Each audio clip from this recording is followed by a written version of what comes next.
Hi, everyone. I'm Kate Freeman, and I'm the founder of Heart of Releasing. Our website's heartofreleasing.org, and we teach releasing, which is a profound and very simple way to let go of old baggage. Or new baggage. If you have new baggage you'd like to get rid of, you can let that go too. So releasing was started in 1981, or a bit before, by a physicist named Lester Levinson. And I learned to release and studied under Lester, and learned some wonderful things from him. So today I wanted to talk just a bit about releasing addictions. Because most all of us, maybe not everybody, has an addiction. It may be an addiction to coffee. It may be an addiction to sex. It could be an addiction to apples, television, drugs, alcohol. Avoidance can be a strong addiction. So there are many, many addictions, and they're tricky because we're either very strongly attached to them or we have a very strong aversion to them. And usually both. We have a love-hate relationship with our addictions. And oftentimes we judge ourselves for our addictions very strongly. We think we're terrible people because we have this addiction. And oftentimes it just takes some releasing on both sides. Because we usually think, oh, I want to get rid of this. I really don't want to have it. And we don't release on both sides. So an easy way to work on an addiction, you might want to pick an easy one. Like, maybe you have a bowl of ice cream every night and you'd like to skip that. So what do you like about ice cream at night? And you write that down on the paper. You make a line down the paper, likes about ice cream, and on the right side, dislikes about ice cream. And you start on the left side, what do you like about ice cream? And you write it down. And of course, if you're a releaser, you know that you need to know what it's wanting. And you let it go. And then you look at, well, what do you dislike about ice cream at night? Maybe it wakes you up in the middle of the night, huh? So you write that down, and then you see what it's wanting, and you let it go. So it's very simple, but it's just a matter of going back and forth. And as you let go of the likes and the dislikes, the attachments and the aversions, really, it's the same. As you let that go, you start to see what's underneath it. What's in your subconscious about eating ice cream at night? And you start to notice what might be there that causes you to want ice cream. Pardon me. It may be that you're avoiding something. It may be that you have a habit. It may be that you really love ice cream. Whatever it is, you start to dig deeper into the subconscious as you do these likes and dislikes. It takes a number of pages of doing likes and dislikes and releasing on them before you really get into the depths of the subconscious.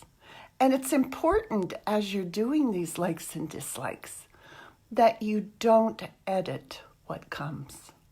You write the first thing that comes into your mind.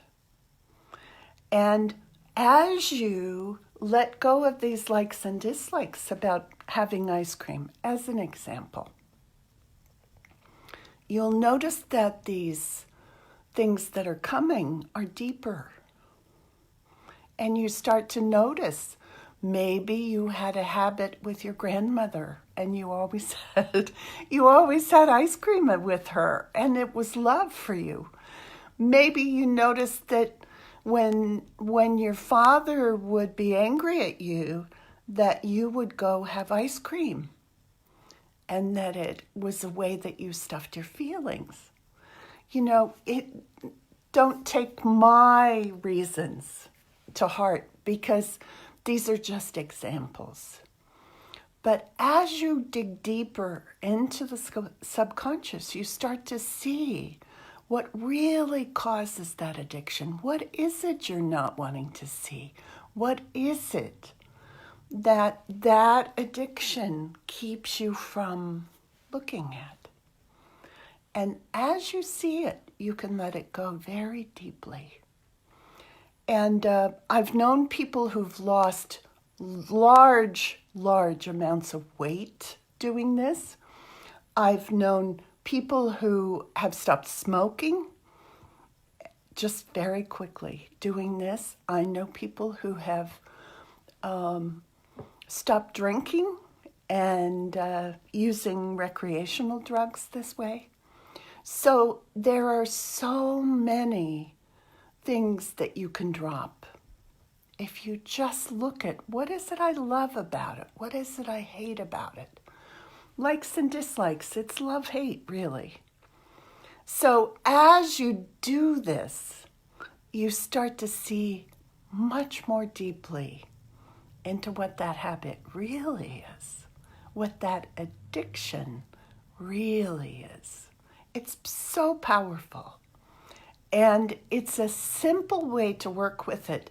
But the reason that it becomes an addiction is because we have things on both sides. We have hooks on both sides. And as we let those go, everything loosens up a bit. It's kind of like weeding. When you're weeding the flower bed, the more weeds you pull, the more things you let go of, the more loose the soil gets and the deeper you're able to pull things out. Same with releasing. So I hope that you'll try this with habits that you're trying to break or real addictions.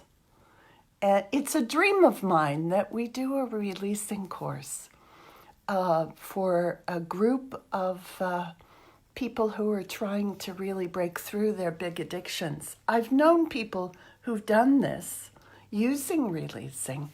We've never done, or my group hasn't done a big group, and I would love to do that. So if you're interested, contact me. And if you'd like to learn to release, if you don't know how, go to the website heartofreleasing.org. And there's a recorded basic releasing course there that you can purchase. And you can be releasing with us very quickly. Monday and Tuesday, we have support calls. We have some calls posted on YouTube. Please go and subscribe to our channel so you'll get notices. And this weekend, we have a course that's on grief. It's moving from sadness and grief, sadness and loss, really, if you've lost someone recently, moving from sadness and loss into love and joy.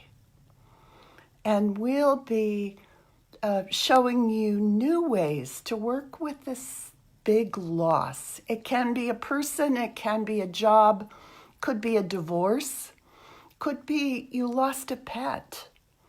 I agree. I had a dog that I loved so very, very much, and he died of an illness a few years ago. And I remember how big that loss was. So if you have had a loss, this course starts Sunday. It's Sunday, February 9th, from 9 a.m. Pacific time to about noon. It's only $97. Holy cow. You could spend that on coffee in no time. And you can bring a friend for free. So if you know someone who's lost someone and you think they might get a lot from the course, bring them. And we're gonna break through this big grief into love and joy. And you'll feel even more connected to what you've lost. So, thank you so much for coming today. And I'll be here again tomorrow.